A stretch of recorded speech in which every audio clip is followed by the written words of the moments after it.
Hello and welcome दोस्तों, मेरा नाम है राहुल मिश्रा और आज स्टार्ट करने वाले हैं हम कोल्ड वार इरा का। ये पार्ट 3 है और पार्ट 2 में हमने करा था क्यूबन मिसाइल क्राइसिस और उसमें हमने देखा था कि किस तरह से यूएसए एंड यूएसएसआर कहीं ना कहीं थर्ड वर्ल्ड वार की ओर बढ़ गए थे। ठीक है, तो उस चीज़ों को हमने वहाँ पे करा था। अगर आपने उस वीडियो को नहीं देखा है तो लिंक डिस्क्रिप्शन में दिया हुआ है, आप वहाँ से देख सकते हैं, जिससे कि आगे के पार्ट्स आपको समझने में आसानी होगा और कहीं ना कहीं ओवरऑल पूरे के पूरे जो पार्ट 1 है जो बुक का, उसमें आपको काफ़ी ज़्यादा मदद मिलेगी।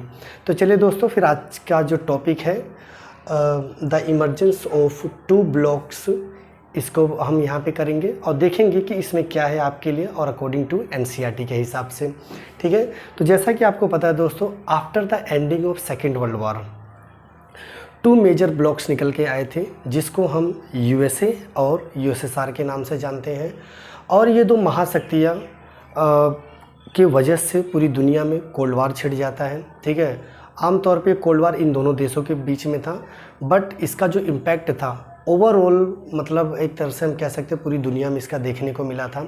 ठीक है, और दूसरी चीज़, अब ये जो एंडिंग हुआ था, ending of Second World war, ठीक है, जैसा कि हम जानते हैं यूएसए एंड यूएसएसआर 2 महाशक्ति के तौर पे जानी जाती हैं। ठीक है, अब इनके सामने कहीं ना कहीं अपने आप में एक बाइपोलैरिटी के तौर पे एक चैलेंज भी था।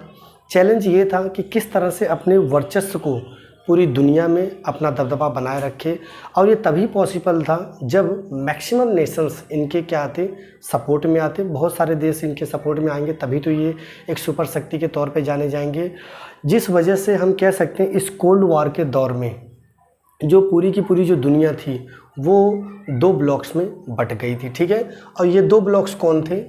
एक ब्लॉक्स था दोस्तों आपका वेस्टर्न लाइन्स और दूसरा था eastern lines. If we talking about western lines, here the main leading nation is consider as USA. यहाँ पे जो मेन देश था वो कौन था? आपका यूएसए था। ठीक है, on the other hand if we talking about eastern lines, the main nations counted as Soviet Union, और इसको हम यूएसएसआर के नाम से भी जानते हैं। ठीक है, और जो पूरी की पूरी जो दुनिया थी वो 2 ब्लॉक्स में बट गई थी, एक आपका वेस्टर्न लाइन्स और दूसरा आपका ईस्टर्न लाइन्स। और जो देश यूएसए के सपोर्ट में थे, ठीक है, या फिर हम कह सकते हैं कि वेस्टर्न लाइन्स के सपोर्ट में थे, उन देशों को बोला गया वर्ल्ड 1 के नाम से जाना गया। और जो नेशंस, जो देश यूएसएसआर के सपोर्ट में थे, उनको वर्ल्ड 2 के नाम से जाना गया। इट मीन्स जितने भी नेशंस थे उनके पास 2 ही ऑप्शन थे, या तो वो ईस्टर्न अलायंस के साथ जा सकते थे या फिर वेस्टर्न अलायंस के साथ जा सकते थे।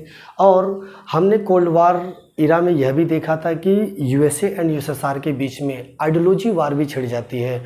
और आइडियोलॉजी वार में का मतलब सीधा सा था कि जो यूएसए था वो कैपिटलिज्म को मानता था, कि उसको लगता था कि दुनिया में कैपिटलिज्म क्या है, बेटर है, और जो यूएसएसआर था उसका मानना था कि सोशलिज्म क्या है, बेटर है। तो इस वजह से हम कह सकते हैं कि इकोनॉमी के फील्ड के हिसाब से भी पूरी दुनिया जो थी, एक तरह से कह सकते हैं कि जो समाजवाद को बढ़ावा देना चाहते थे या फिर सोशलिज्म को फॉलोवर्स थे, वो ईस्टर्न लाइन्स का हिस्सा बन गए, और जो देश कैपिटलिज्म के फॉलोवर थे वो किसका हिस्सा बन गए? आपका वेस्टर्न लाइन्स का हिस्सा बन जाते हैं। ठीक है, साथ ही साथ अब एक तरह से हम कह सकते हैं कि इस कोल्ड वार के दौरान पूरे दुनिया में एक बाइपोलैरिटी का कंसेप्ट निकल के आ चुका था। अब बाइपोलैरिटी का सीधा सा मतलब है 2 महाशक्तियाँ, western lines that is USA, eastern lines that is USSR. ठीक है, और बहुत से ऐसे अभी भी देश थे जो ना तो यूएसएसआर के साथ थे और ना ही यूएसए के साथ थे। उन सभी देशों को अपनी ओर आकर्षित करने के लिए इनके द्वारा कई तरह की, एक तरह से हम कह सकते हैं कि संस्थाएं बनाई गई, इंस्टीट्यूशंस बनाए गए, ऑर्गेनाइजेशंस बनाए गए, जिससे कि अधिक से अधिक देशों को अपनी ओर ये लोग क्या कर सके, अट्रैक्ट कर सके, जिससे कि अपनी शक्ति को बढ़ावा दे सके। और ये जो पार्टीशन जो सिस्टम स्टार्ट हुआ था, यह स्टार्ट हुआ था आपका यूरोप से हुआ था, क्योंकि यूरोप के अधिक जो देश थे वो कैपिटलिज्म को फॉलो करते थे। इट मीन्स यूएसए के साथ जाना चाहते थे, ठीक है। और बहुत से ऐसे देश थे जो सोशलिज्म को बढ़ावा दे रहे थे, इट मीन्स यूएसएसआर को सपोर्ट दे रहे थे। तो वो देश यूरोप के कहाँ चले गए, आपके यूएसएसआर यानी ईस्टर्न लाइन्स का हिस्सा बन जाते हैं। साथ ही साथ हम कह सकते हैं कि 50% जो यूरोप था, ठीक है, वो वेस्टर्न लाइन्स का हिस्सा बन जाता है और 50% जो यूरोप था वो किसका हिस्सा बन जाता है, आपका ईस्टर्न अलायंस का हिस्सा बन जाता है, ठीक है। साथ ही साथ अब ये जो देश अमेरिका के सपोर्ट में आ रहे थे, तो इसके लिए एक संस्था उन्होंने बनाई हुई थी, एक इंस्टीट्यूशन बनाया था, एक एग्रीमेंट बनाया था, जिसको हम नाटो के नाम से जानते हैं, ठीक है। नाटो का फुल फॉर्म कई बार आपसे पेपर में पूछा जा सकता है, जिसका फुल फॉर्म होता है नॉर्थ अटलांटिक ट्रीटी ऑर्गेनाइजेशन, और जिसको बनाया कब गया था, 1949 में इसको इस्टेब्लिश किया गया था, जिसका पर्पस सिर्फ और सिर्फ यही था कि अगर ईस्टर्न अलायंस या फिर यूएसएसआर या फिर उसके फॉलोवर जो भी देश हैं, अगर उनके द्वारा किसी भी तरह का नॉर्थ अमेरिका या फिर नाटो या फिर हम कह सकते हैं यूएसए के सपोर्ट पे जितने भी नेशंस आते हैं, उनके ऊपर किसी तरह का अटैक अगर होता है, तो यह अटैक किसी एक पर्टिकुलर नेशन पे नहीं माना जाएगा, यह अटैक ओवरऑल वेस्टर्न अलायंस पे माना जाएगा। यानी जो भी जितने देश आते थे, करीब करीब हम 12 नेशंस आते थे नाटो के अंदर में, ठीक है। तो यानी अगर ये जो नाटो के अंदर जितने देश आते हैं वेस्टर्न अलायंस के अंदर, अगर इन 12 देशों में से किसी एक देश पे हमला होता है, तो इसका सीधा सा मतलब था, इनका ये पॉलिसी थी कि ये अटैक केवल इंडिविजुअल नेशन पे नहीं माना जाएगा, ओवरऑल अलायंस पे माना जाएगा, जिसका जवाब ये सारे देश मिल के देंगे ईस्टर्न अलायंस को। यह ऑब्जेक्टिव था किसका, नाटो का, ठीक है। तो यहाँ पे मैंने डेफिनेशन भी लिख दिया है, it means armed attack on any of them in Europe और नॉर्थ अमेरिकी नेशंस, ठीक है, it would be regarded as attack on all of them.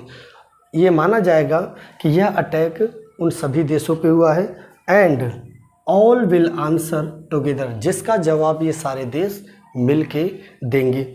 ये तो रही बात वेस्टर्न लाइन्स की ओर से नाटो को इस्टेब्लिश किया गया था, जिससे कि ईस्टर्न लाइन्स के देशों को क्या किया जा सके, रोका जा सके। अब अगर हम बात करें यूएसएसआर की या फिर ईस्टर्न लाइन्स की अगर हम बात करें, तो अब यह भी तो अपनी सेफ्टी सुरक्षा को लेके किसी न किसी तरह का पैक्ट बनाएंगे या फिर समझौता करेंगे। तो वैसे ही इन्होंने बनाया अपना वार्सो पैक्ट, जो कि 1955 में क्या किया गया था, इसको इस्टेब्लिश किया गया था। और इसका सीधा सा ऑब्जेक्टिव था to counter NATO's forces in Europe. इसका सीधा पर्पस था कि जो नाटो है, जो अलग अलग देशों ने मिल के जो अपना एक अटलांटिक ऑर्गेनाइजेशन बनाया हुआ है, ठीक है, किसके अंतर्गत, वेस्टर्न अलायंस के अंडर में, ठीक है, उसको क्या करना, काउंटर डिफीट करना, जिससे कि इनको क्या किया जा सके, दबाया जा सके।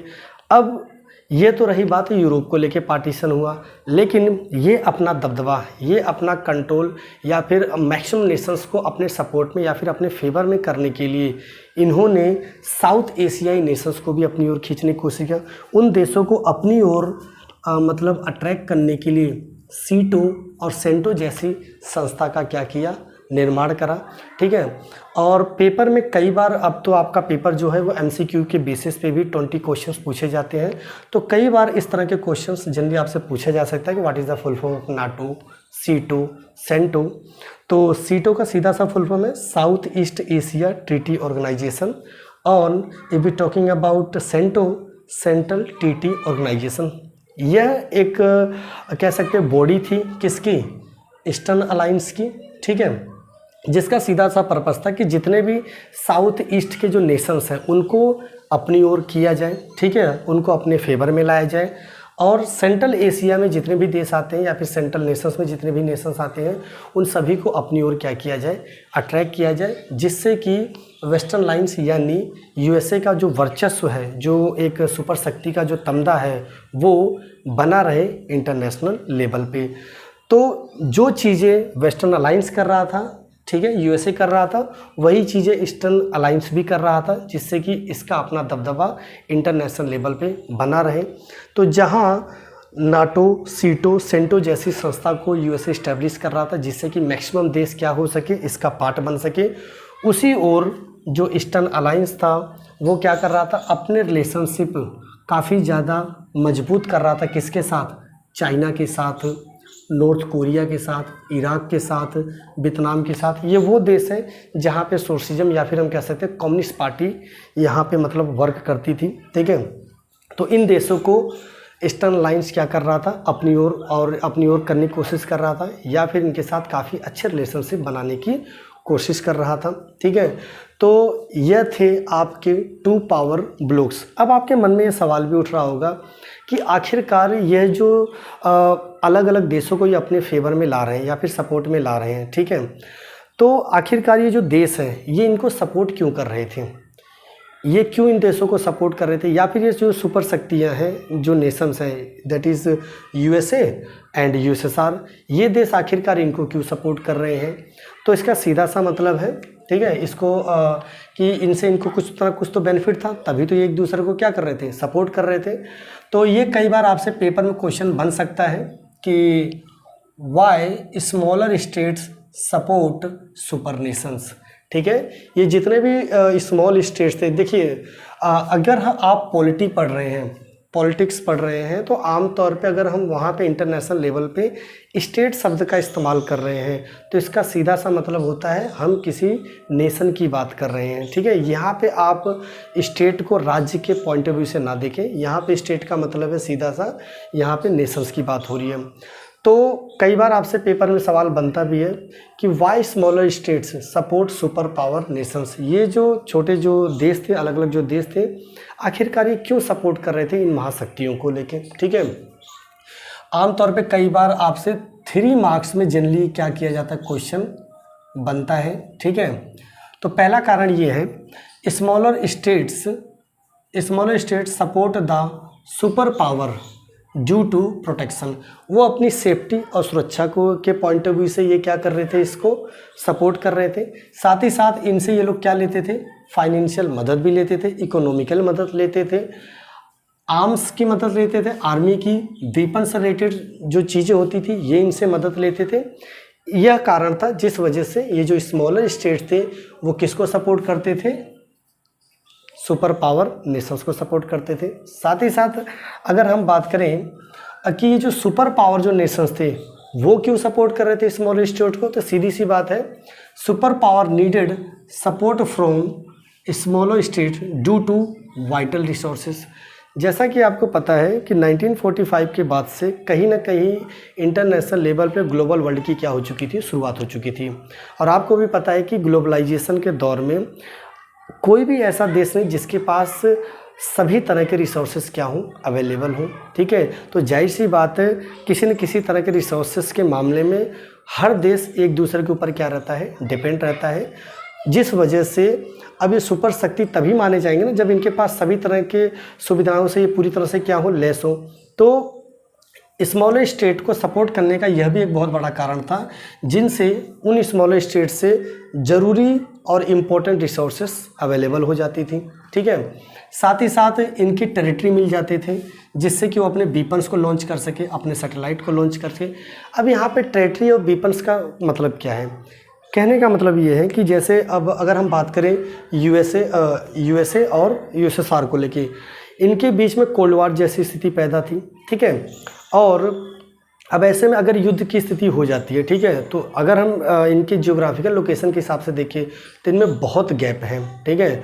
और हमने क्यूबन मिसाइल क्राइसिस में भी देखा था कि किस तरह से रसिया ने अपना क्यूबा को एक रशियन बेस सेंटर बनाने की कोशिश करी थी। क्यों? क्योंकि जो क्यूबा था वो बिल्कुल नज़दीक था किसके, यूएसए के।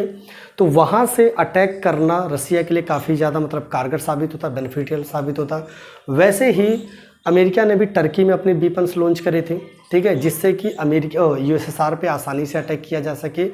तो इस तरह के मतलब सर्विसेज के लिए भी ये जो सुपर पावर जो नेशंस थे वो क्या कर रहे थे, छोटे स्टेट्स को क्या कर रहे थे, सपोर्ट कर रहे थे, जिससे कि किसी भी देशों पे हमला करना तो उसके आसपास के देशों की टेरिटरी को क्या कर सके, इस्तेमाल कर सके। यह भी एक बहुत बड़ा कारण था, अपने लोकेशन को सेट कर सके। इकोनॉमिकली सपोर्ट पा सके, ठीक है। तो इन सभी कारणों की वजह से हम ये कह सकते हैं कि जो स्मॉलर स्टेट्स थे वो सुपर पावर नेशंस को क्यों सपोर्ट कर रहे थे, या फिर super power Nations smaller states को क्यों सपोर्ट कर रहे थे, ठीक है।